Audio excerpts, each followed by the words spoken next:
All right, I think we'll get started. Looks like we got quite a few people here today, so thank you everybody for joining us. We will be recording this meeting for anyone that wasn't able to attend today. Um, so we have a lot to cover today, so I'm just gonna kind of hop into it. For today, main things we want to hit are we'll briefly go over some of the requirements for this EPA Education and Outreach Recycling Grant. Um, Kayla, Allie, and myself attended the EPA webinar yesterday and got a little more clarification on some of the stuff for that grant. And I believe there's a few more webinars in the future regarding this. And then also today, I want to discuss partner roles, how that would work with, all the partners coming together within PSN to work on something like this.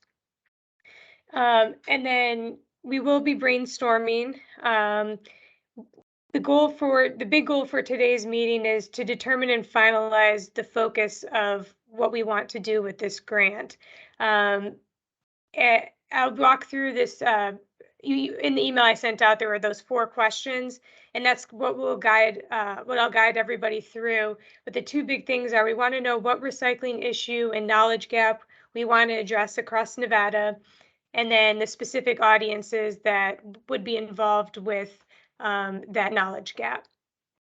And then we'll end on some next steps. And just due to the short timeline we have, NDEP will host weekly meetings. Hopefully you guys can attend. We'll record those meetings, but the due date for the application is January 16th. So we definitely are on a short timeline for this.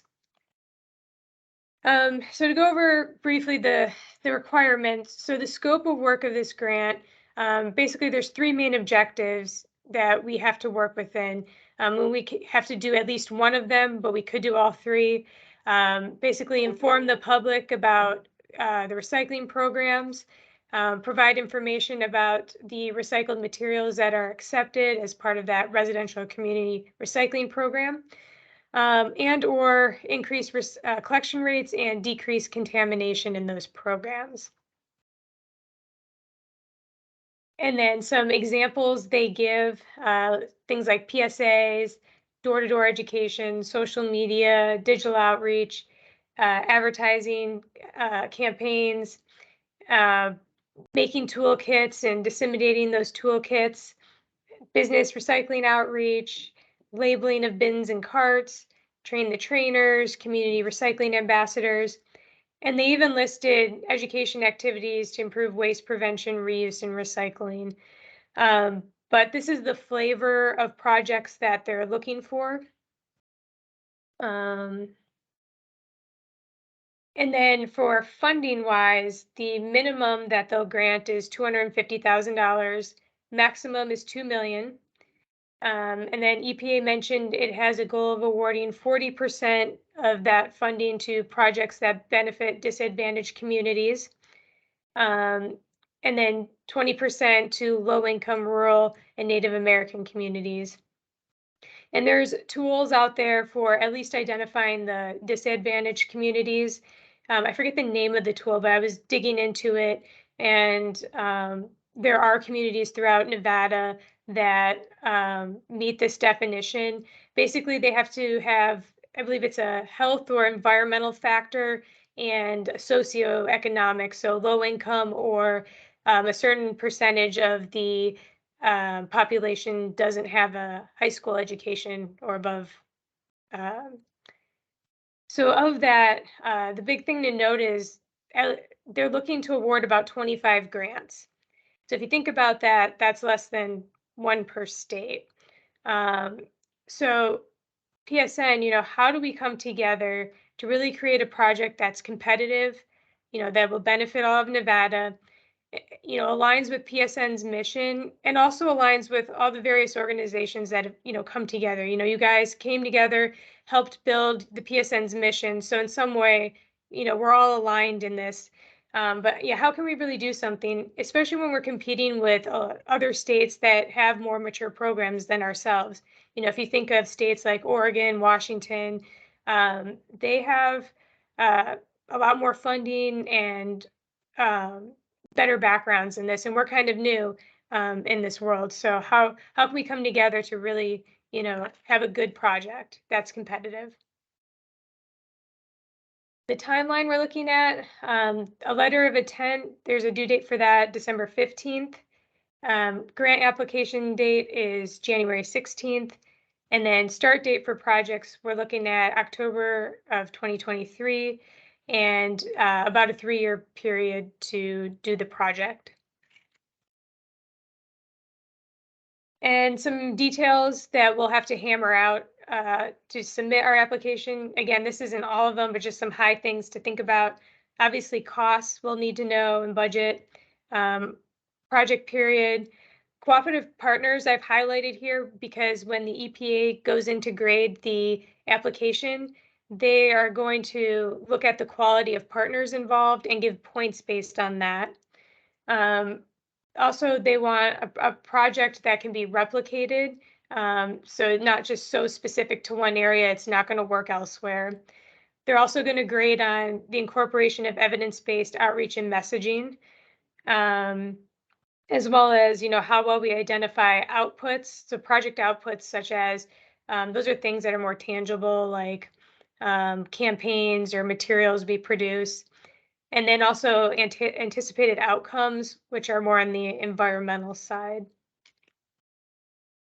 And we'll definitely have to be able to measure the things we do.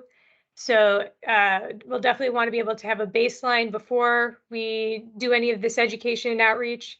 And then we'll want to do measurements maybe during it and definitely after. And there's a technical report that we'll have to produce 90 days. I believe it's 90 days after the completion of the project. And things like, was there a change in the participation rate? How much more recycling was collected, or was there like less MSW, produced? So things like that we'll have to have hard numbers with.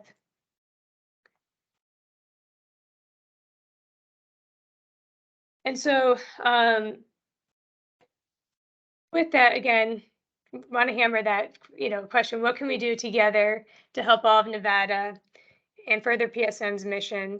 So with this project, we foresee NDEP being, the main applicant, recipient of the grant.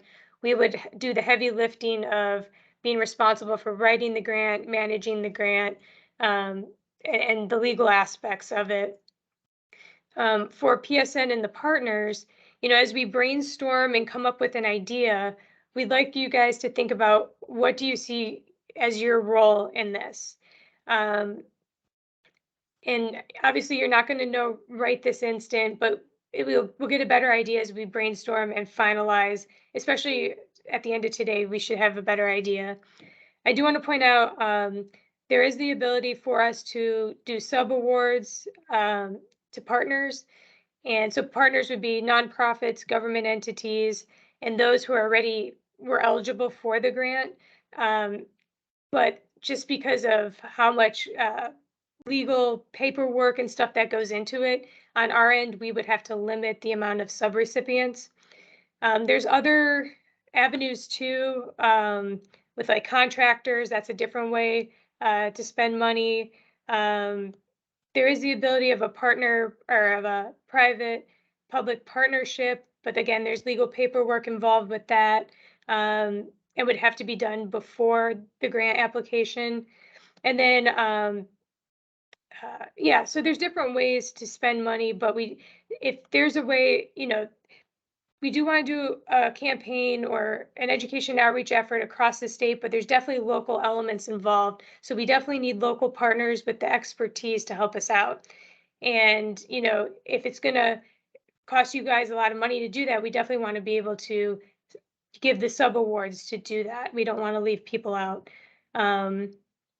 So before we get into the brainstorming process, I'll open it up for a few minutes on if anyone has any questions. Um, and you can also use the chat too as we're doing this. I should have mentioned that at the beginning. But does anybody have any questions to start before I move into the brainstorming? It is a lot of information.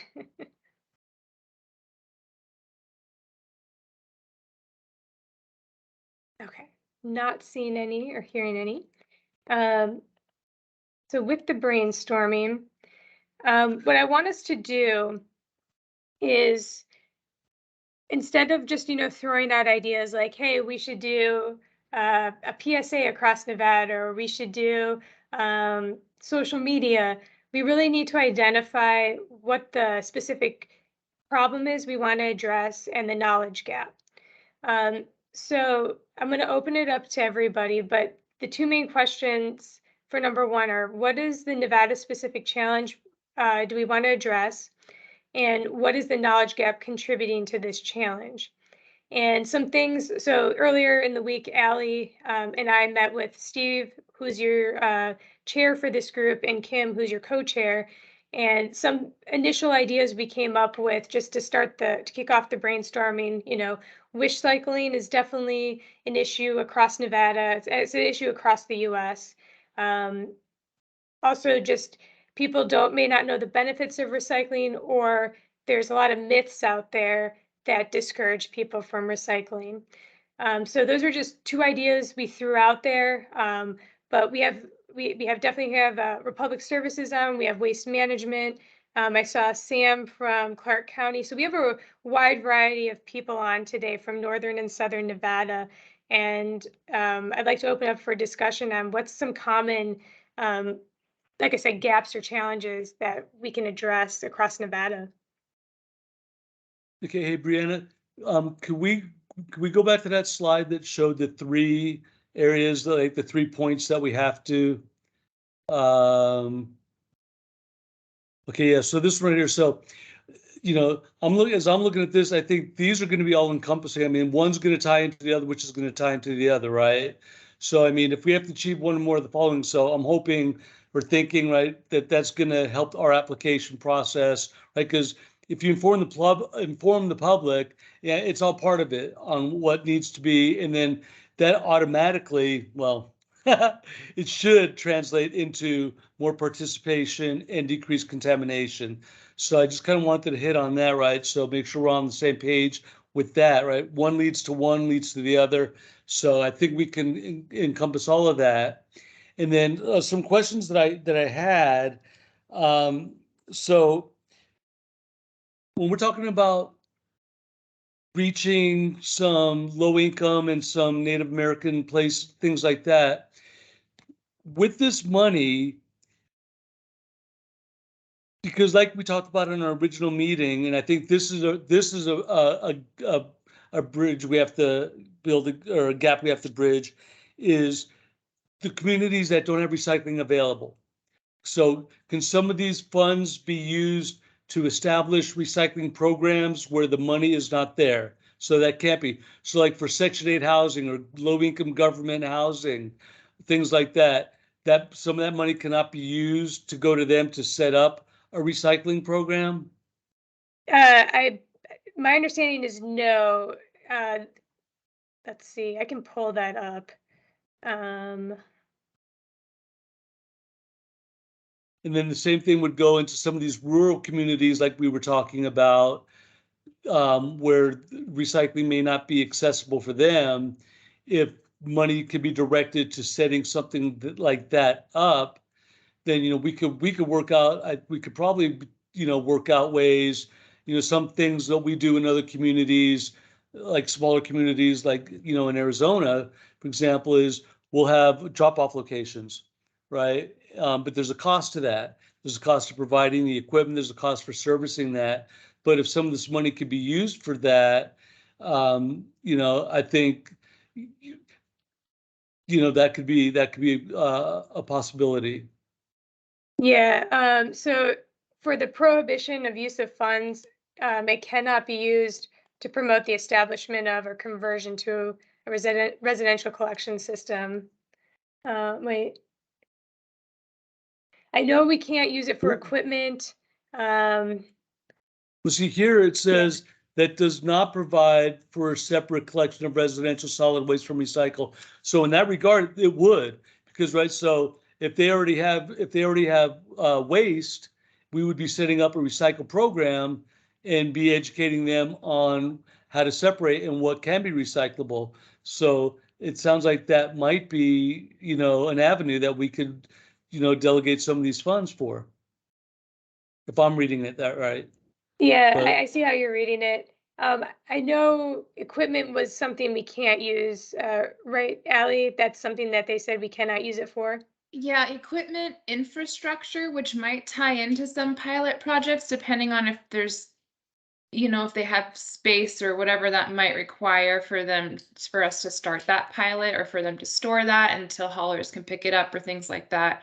It gets a little wonky when Okay. we start talking about equipment infrastructure and stuff like that. Okay. That was just one of the things I want to touch on that. Okay, so I appreciate your feedback on that. I if I may, I would like to take a second and introduce Andrew Lopez. I believe he's on this call, and he's our general manager. He's going to be the general manager for our Polymer Center. So that's something that we talked about on our meeting, and I spoke with Andrew, and there is some information he can provide, which I think, like we talked about earlier, that I would just like to get everybody that's on this call aware of that and see if we can find a way to incorporate that, because that really sets us apart from, like I said, there's 25 states are going to get this, right? And with our Polymer Center coming up, that really, I think, gives us a big advantage. So if you're okay with that, I'd like to give Andrew a few minutes to kind of introduce himself and speak to that. Sure. Andrew, you there? Yep, I'm here. Good morning, everyone. I appreciate it, Steve. Yeah, I can give a high level overview of what we're doing with Polymer Center. So this is the first Polymer Center that Republic Services is building. It's going to be located here in Las Vegas, in the state of Nevada. Essentially, what we're going to be doing is we're going to be taking plastic bales from all of our recycling centers regionally in the United States, take them into our Polymer Center here, and create a higher grade product. So recycled content. There's a lot of push from the brand owners to use a lot more recycled plastic, closing the loop and have a more circular economy with consumer packaged goods, particularly around single-use plastics. So that's exactly what we're doing. It's the first one of its kind that we are building. Chose Las Vegas because of the infrastructure that we have here locally. And then that product that we will be making will be sold back to the food and beverage industry to create a new packaging, basically turning bottles back into new bottles. Is that going to affect how you guys collect curbside, or is it going to remain the same? Do you know? So curbside collection is essentially going to stay the same. It will impact how we sort it out at the recycling facilities. But it gives us more opportunity to say that when we collect curbside, that it truly is going into a circular product, and going back into new food grade packaging. So it kind of gives us more opportunity to capture more curbside business, and essentially saying that everything that we pick up curbside is going to be run through the circular economy and back into new packaging. Andrew, I have a quick question. Is this something, once we get our project developed and we get writing in this grant, is the Polymer Center something that we can mention in this grant if it ties in, or is that something that's still kind of, We can not talked about yet, and not something that you guys want to, put in writing somewhere? Yep, we can definitely mention it. The Las Vegas Polymer Center, it has been released publicly. We do have some press releases on it. There's some third-party articles that have been written about it as well, and we've got a video out there as well that kind of explains it. So it's public information. It's Okay, great. It can certainly be mentioned. Yes. And the end products, those get shipped throughout the United States, or just in Nevada? Does it have a focus in Nevada first, or is it to all companies that are looking for recycled material? Well, theoretically, it can go to any company that's looking for recycled content. It is a regional business, so like Okay. Coca-Cola or Pepsi, which I know has a Right. presence in Las Vegas, it could go directly to someone like Pepsi. Okay, great. But it Thank could you. be, and it will be, it's going to be sold on the open market. It's more or less a replacement for virgin plastic resin. So anyone that's requiring recycled content can be a buyer of this material. Yep. Thank you. So a question that I have, Andrew, if we know the answer to this yet, are we going to be looking at getting plastics outside of Republic Services? Any other entities, for example, that There, we there, could eventually get the plastic from? yeah, there is third-party capacity for this as well. Yep, and that's been released publicly as well. So that's not under wraps at all. Okay, But so we could, so it's the possibility exists as we move along the process, because this is a 3-year grant, that we could bring in plastics from the north. correct. Yep. Yep. Excellent. But the whole idea behind this is that we are going to be the first curbside to recycled content integrated company out there. I think that's cool. And I think that's huge for us, not only for Republic, but for NDEP and PSN for this grant. You know, you all know me, right? Yeah, I get excited about things. So sometimes, I need to be kind of dialed back in and reeled back in, but appreciate that, Andrew. Thank you very much. I hope you can stay on the call in case anybody else has any other questions or any insights that you can add as we move through this process, please. Absolutely. I have Thank a you. question. This is Patty. I'm the recycling coordinator with NDP.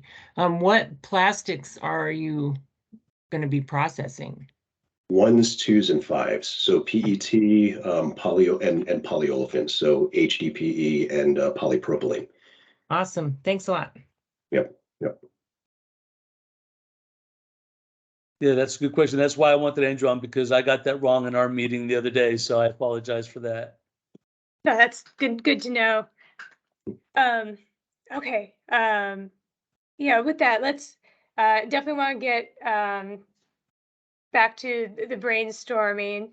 Yes. So again, the specific challenge, what do we want to address, and the knowledge gap. So yeah.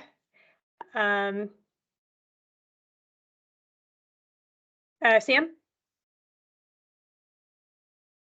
Yeah, so I'm thinking, and I might be jumping the gun here, but the challenge with doing something statewide is that likely different things are recycled in different places. So I think that doing some sort of statewide campaign is not going to be a great approach, just because it could confuse people. So I'm thinking really, focusing at the local level. And one thing that might be cool to do is, hire an outreach team, because that face to face, that like sort of conversational, educational piece is so important when it comes to the behavioral change. And so, my sort of idea is to have an outreach team who would be able to go to different events and have, a booth at different events and talk to people about what's able to be recycled locally. And at the same time, they could provide presentations to whatever groups that they're connected to. And then there would have to be, like, I know we mentioned the additional piece about some of the rural areas and some of those spaces that don't have access to recycling. And so I don't know how to solve that piece, but I think that might be a good start for at least an idea for how we can manage that. Yeah, and I do think there is going to be a component of local. So I mean, basically what you said, there's confusion around what can be recycled. It's different per location, but there's still that confusion that's statewide and nationwide that would, if that's the route we went, there are common things that are recycled that you could hit on, or things that everybody can do in Nevada. So like, for example, you could be like, hey, Nevadans, if you don't know if it goes in the recycling bin or trash can, look it up. How do you look it up? And then you can provide information, for your local area. So there's definitely kind of a two-prong approach. There is that national message that goes after that common problem, and then the local message or the local groups that are involved with either, if it's that the outreach in the local level. So we foresee this being, kind of a two-layered approach. But what's, that common issue in the north and south, and even in the rural areas that do have recycling, is it confusion? Let's see, Phoebe? Yeah, I just had a thought on that as well. I think, being a statewide campaign is a bigger challenge for you guys, but we spent the last year developing a website as a central resource for people. So I think doing a social media, TV, radio campaign to point people towards that central resource. When people have questions, where do you go for answers? And just giving them one option where everyone can go to find, their local resources would be a useful way to spend that advertising money and kind of find a balanced way to direct people to more resources for recycling. And then the other thought I had is in regard to measurement and data. I think that it is eligible for like a waste audit type event. I know that's another topic that we've really been talking about with this group, is the lack of data and measurement and the cost of doing a statewide waste audit.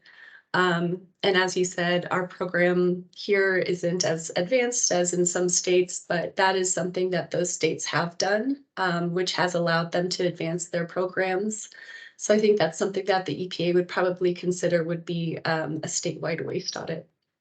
And then follow-up education for the community on the results of that waste audit, which I think would fall under the second category for the scope of service. So to kind of chime in about the waste audit, we're looking at using some of the state funds grant to perform that waste audit. I'm not sure, exactly, can this waste audit be done with the E&O grant, but we are looking at other ways to obtain that. So if this is something that can really further education and outreach, I think that would be a really good focus for this grant.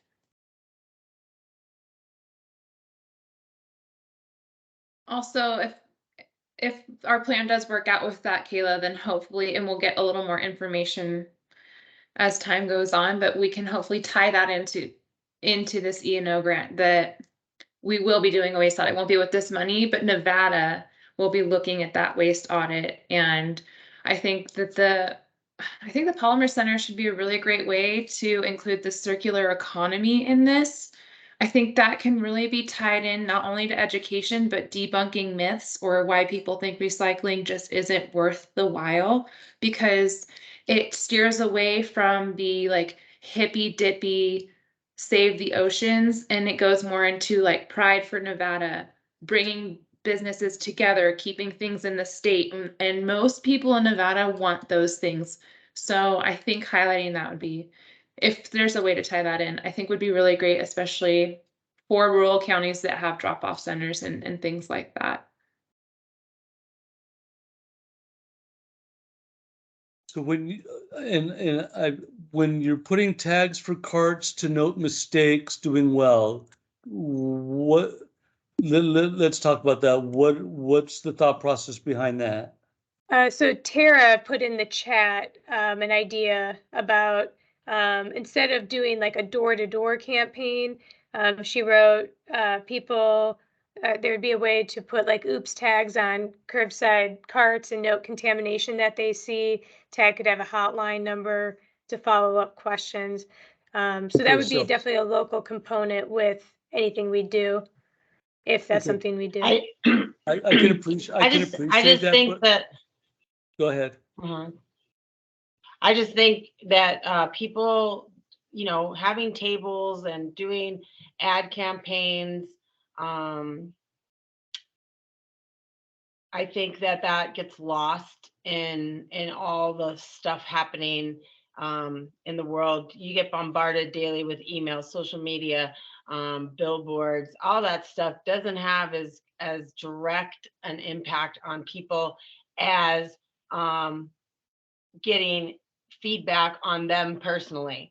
There's been, studies, I think we've talked about this before, where you have people in a hotel and the messaging is people in this hotel, like 90% of the people in this hotel recycle. Then you have the message that says 90% of the people on this floor recycle. And then when you have it, 90% of the people who stay in this room recycle, that's the one that gets the most response and the best outcomes from the messaging that the people are trying to do in the hotel. It's the same thing. If you put a tag on a cart that says hoses are not recyclable because the walker opened the cart and there's a hose in there, or a diaper or whatever it is in the cart that's not right, they just write down plastic bags are not recycled, and they put it on the cart and walk away. They didn't interact with the people, but they left them a specific message about something that they did. And I just think we could use the money to hire people to do something like that in targeted neighborhoods with the worst contamination. And then you could track whether the contamination went down in that neighborhood. And that would also carry over when the person moves. I mean, you're directly educating somebody without having to knock on a door or interact with them or make them feel like you're scolding them, right? You can write it in such a way that it's purely, hey, you might have thought this was recyclable, but it's not. And that's whether or not you guys care about reducing contamination. Maybe the MRF has a way to deal with diapers and plastic, I know it does plastic bags and hoses and stuff that just is weird that people put in. But that's, to me, the best way to educate and reduce contamination and increase recycling. So I think we're jumping the gun here a little bit. We're all focused on number 3, what tools to use. Whereas I think we need to still focus on what's the problem we want to address, that common problem. So we've brought up wish cycling and contamination are a problem, confusion. Those are all the same problem. Wish cycling, contamination, that's all the same thing. That's all misinformation, right. Contamination, those are all the same. Well, misinformation could be different. Well, yeah, like Republic buries the recycling to use at a later time. But I mean, how do you combat? Right. So the goal for right here is to find that issue we want to identify, and then focus on the audience, the target audience that we want to help educate and help fill that gap. And the answer may be the tags, the answer may be social media, or let's see, I saw Linda posted something in there about maybe the audience isn't residents, but maybe project managers with counties, cities and towns, school districts. So yeah, what is the common problem we want to solve? Yes, they're connected in a way, but really narrowing it down so we can find the tools and the target audience we need to look after. And I think you hit it right on the spot on there, Brianna, because there is a difference between recycling and misinformation, and I can tell you from being in the field, misinformation. A lot of people don't even think recycling is a real thing. You know, a lot of people think that you sort recyclables from the trash. That is misinformation. That's got nothing to do with contamination. That's a misinformation that, oh, well, Republic Services just throw it wherever and they're going to sort it out. That's not true. If it goes in the trash, it's going to the landfill. You know, we sort out the recyclables amongst themselves and then, you know, sift out the trash that's contaminating there. But those really are two different things. So I think those need to be two. Recycling is, okay, a hose is not recyclable. Plastic bags are not recyclable. I wish they were, or I heard along the way they were, or maybe they came from another market where that was, but here it's not. So I think, you know, we really have to dial that in on what is wish cycling, you know, what you wish could be and what actually is. I think those are two different things. But I think if you directly educated people, they would understand that, oh, they're putting effort in to tell me what can and can't go in my recycling bin. They must be recycling it. So I think some of the confusion is no one ever gets feedback on whether they're doing it right or not. So then they think, well, they're probably not even recycling it anywhere. So it doesn't matter what I put in here. You know, and at UNLV, I get that. Where my guys will send me a picture of something that a department is doing, and then I reach out and they say they have either some misinformation or they were wish cycling or whatever, but it was because I directly reached out to them that it changes and got better. Okay, we'll circle back to that, Allie. If they don't, I don't see how you're going to do a campaign like billboards and say we actually do recycle. I don't know. We're not. We'll at circle the back point to of that. We'll circle back to that. Allie, Allie, you had your hand up for a while. I think that to get back to Bree's point of kind of like finding that starting point, because that's really the focus of this meeting here today, and it may not happen, and we may have to regroup one more time. But in our last conversation that we had as a group, we spoke about surveys. That was something that Kim brought up from KTMB, and maybe that is like the first portion of our focus isn't ourselves identifying what that is. We are making surveys so that we can then collect that information from the community and let them tell us what those things are. And then in anticipation, because we probably know what the big hitters are going to be, after we do those surveys and collect that information, we put that into the educational piece of, did you know there's going to be a polymer center? Do you know who your waste hauler is? That's another thing that Kayla had brought up, is informing people in different areas. Like, do you even know who that company is, where you can find that information? And so instead of just being like, oh, it has to be contamination or wish cycling, or that's all the same thing, or Nevada doesn't think we recycle, it's probably going to be a multi-prong approach. But I really think including the surveys and kind of tailoring this to help us identify what the community needs, and instead of us deciding that for them, maybe that's just a large component that we had spoken about earlier. That's something that we might want to revisit. That's all. Yeah, and I definitely think surveys can help with when we get farther in, like the messaging, if we get awarded the grant, like this is the messaging they need to hear. And with that too, with Republic Services and Waste Management being on, I think they at least see the end result of what residents get and the questions that when they get called, they at least have some data on this.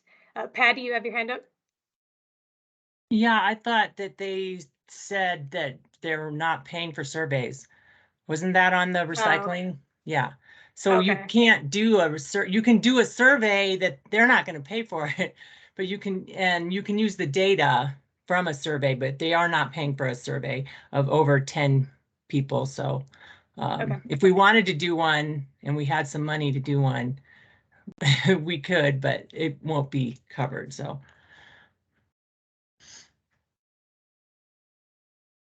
Thanks, Patty. Didn't know that.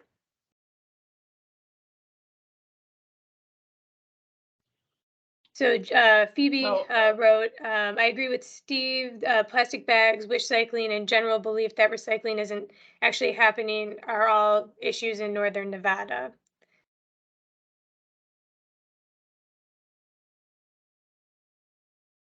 The same in Southern Nevada.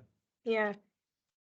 I mean, is this a good starting point for us if that's kind of where we go, you know, the wish cycling aspect? I mean, granted, these are going to have a local component. Like when I say a statewide campaign, it just means there's a common core message, and then you tailor it. Because, for example, social media, you can tailor by zip code.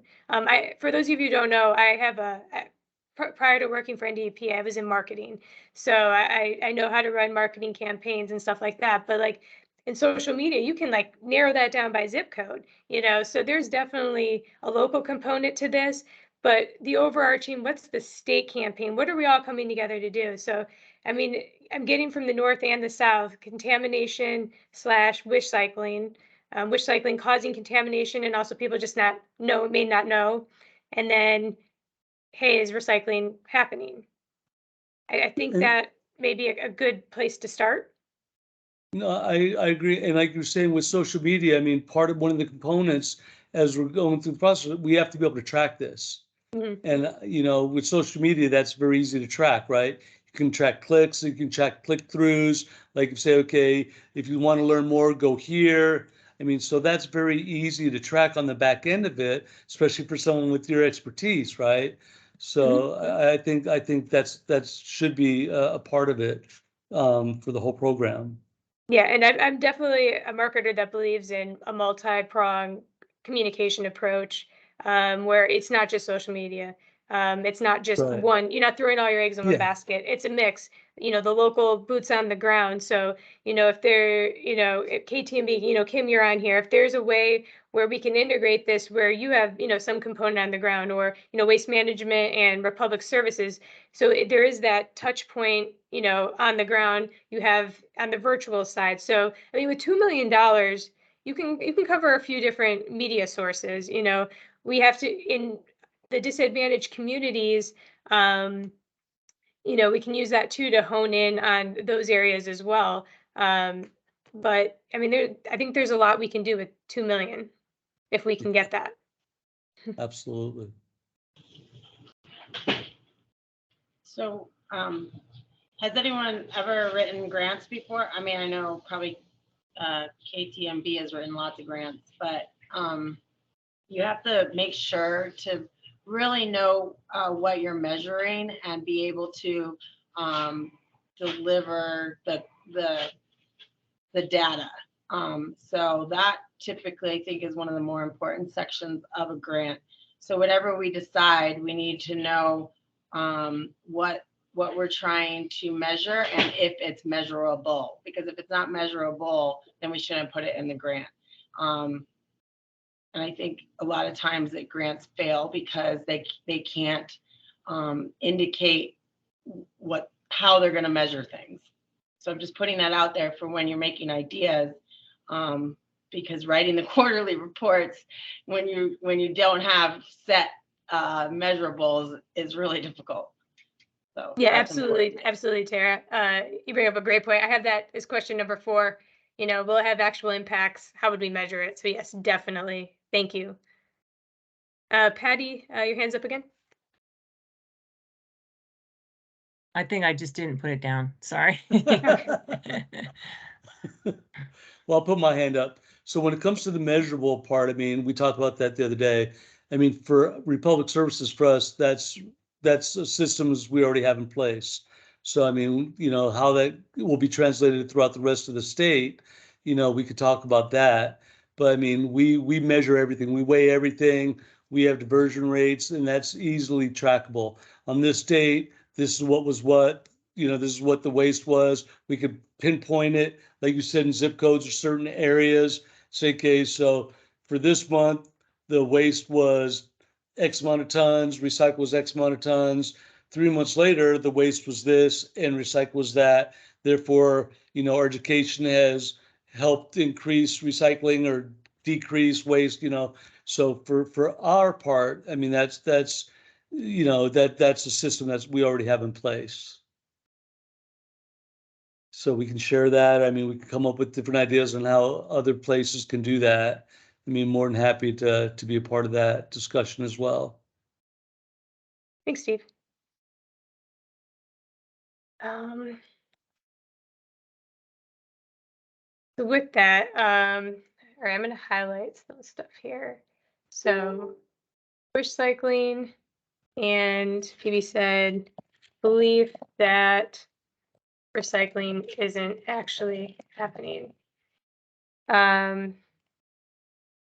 think also highlighting just the economic benefits. So I was listening to Michigan Recycling Coalition just earlier this morning. And so, you know, one of the things they were talking about was the cost. So maybe, you know, Republican Waste Management can make sure that this is correct. But, you know, so one thing that they were saying is like, okay, if you're landfilling something, then there are costs associated with that forever, right? Maintaining the landfill and all of that, and closure and et cetera. And if you're diverting material and recycling or composting, you actually have an opportunity to recoup some of the cost by the sale of material on the back end. And so, I mean, I think with the rural communities, especially, the economics comes into play, and they have this, you know, it's like, well, they're not taking into account some of the other costs of landfilling, like especially in you know, in smaller communities where the municipality owns the landfills. So I don't know, just somehow bringing in the economics of recycling and, you know, like not landfilling material that has value. So to me, that's part of the messaging. Yeah. So I don't know. I guess I'm thinking we, you know, a statewide campaign, and so maybe that's something we can do later on is, you know, what are the messages that we want to put out for the campaign, you know, and what they're really looking for is, you know, like Steve was saying, are we going to increase collection? Are we going to reduce contamination? You know, that, so what are the messages? And it's not just the messaging, but also like the behavior change. And so, you know, how do we incorporate behavior change into our, you know, the messaging that we want to get out? It's like Tara was saying that you're putting out messages because you want to change people's behavior, not just to tell them stuff, but how is it directly going to increase the volume of material we're collecting, of desirable material, and also, you know, just getting people to do the right thing. So that's what we're talking about with the contamination, right? Reducing contamination, but also, you know, making it so people will actually change their behaviors. So I think that the getting to the specific messaging may be something we can develop further down the road. Yeah, exactly. That's along the lines of question 3 and even further on too. But yeah, so like you said, definitely what's the change behavior we want to see, which is, you know, less contamination, more faith in the recycling system. If someone has more faith in it, more likely to actually use it properly. And then, so we are getting close to the end of the hour, but one thing I want us all to think about, we really didn't hit on exactly yet, which is fine, but that second part, and this will help us identify 2 and 3, like what tools to go after, but what's the knowledge gap contributing to people wish cycling? And it for some of these, it's kind of obvious, like, you know, they just either don't know, or maybe someone's lazy, you know. But if we can get a collection of your guys' ideas, I can send out a survey and people can add to that, so we can have it for the next meeting. But with that, if we can identify the specific knowledge gaps, it'll help highlight which tools we need to use to help address these knowledge gaps. Steve, you have your hand up? Yeah, just I like what was just said before. So if we could just add another bullet point and maybe have it the economy of recycling, and then just leave it at that, and then maybe we could dig deeper into that. I think that definitely ties into the belief it isn't happening. Like if you're gonna address that belief, you have to talk about, right, the economy of Yes. recycling. Okay, so I've added that with this Thank thought. you. Yeah, thank you. Linda, I think you have a great point. Is the state able to require or strongly suggest engagement statewide via community champions across key sectors? Yes, I like the idea. Like I was saying earlier, like there's definitely going to be local community champions. How that fits in yet, I don't know. So I'll add that bullet point to this one. Thank you, Linda. Kim, you wrote, if do we have representation from tribal communities in this group? I don't, and in the E&O group, I don't think so. I know PSN, the overall PSN email list, we do, but not in the E&O group. Okay, so with that, next steps. So I'll set up a weekly meeting invite. Like this meeting, I'll record all of them so that if you can't attend that meeting, you'll be able to see what we talked about. Kayla, Allie, and I will keep our emails open. If you think of things in between now and the next meeting, please feel free to email us so we can get those ideas down. And also, like I said, I'll send out a survey to help collect ideas. For your guys' end, you know, as we start to flesh this idea out more, if you're interested in being an active partner in the grant process, please email Kayla and myself. Let us know how you foresee yourself playing a role and, you know, if funding would be needed so we can figure out the sub-award process or any other type of partnership we have to do. You know, some of those have to be done prior to the grant application. But as Kayla, Allie, and I read through more of the application requirements and all the legalese of everything, we'll have more answers, you know, moving forward. Tara, you have your hand up? Yeah, can you remind me when it's due? So the application. When the grant is due? Yeah, so the application is due the 16th of January, and then the actual project would have to start in October of 2023 if funding is awarded. Okay, and then like at UNLV, we have to route our grants through the Office of Sponsored Programs, which can always take time. Do you guys have to route your grants through any department in the state level? Kayla or Allie, do you know? Because you're crunching in on the time is all I'm saying. Yeah. Is you better make some choices and just do this because like, yeah, it's, yeah. Yes, as long as we submit the grant to our upper management for their approval by about January 10th, we're okay. We have a much quicker turnaround than you guys do in the NSHE system. Okay. Still though, that's crunchy, right? That's a month, a little bit more than a month. So, you know, I've written lots of grants and there's a lot of back and forth, especially when you have a lot of people involved who might be helping, you know, and there's, depending on how long the grant is, and they can take, you know, quite a while to write and get perfect, especially when it's so competitive. Clearly, this is a very competitive grant. So, yes.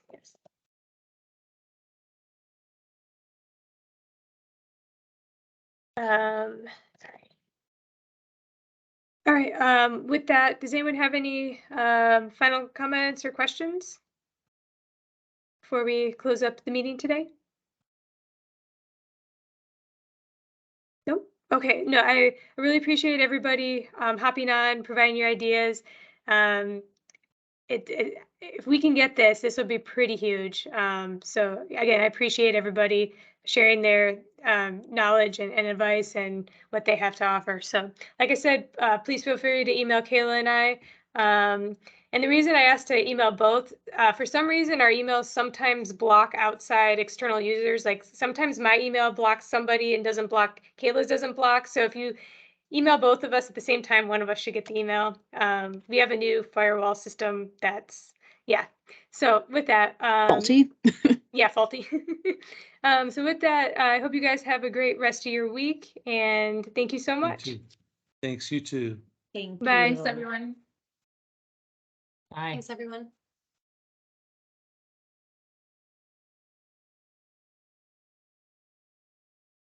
Hello.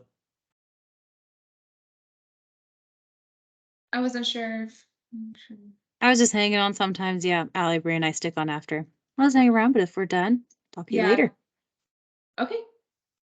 All right, So- bye now. What's that? Oh, is she there? So are Are we you there? signing off? Oh, okay. I Oh. guess we're signing off. Okay. Bye, Steve. Okay. I thought we were gonna download, but that's okay. Okay. We'll see you next time, or email me if you need anything. Okay. I will, Ali. Ditto. All right. Same thing, my friend. Okay. Thank you. Take care. You too. Bye. Bye.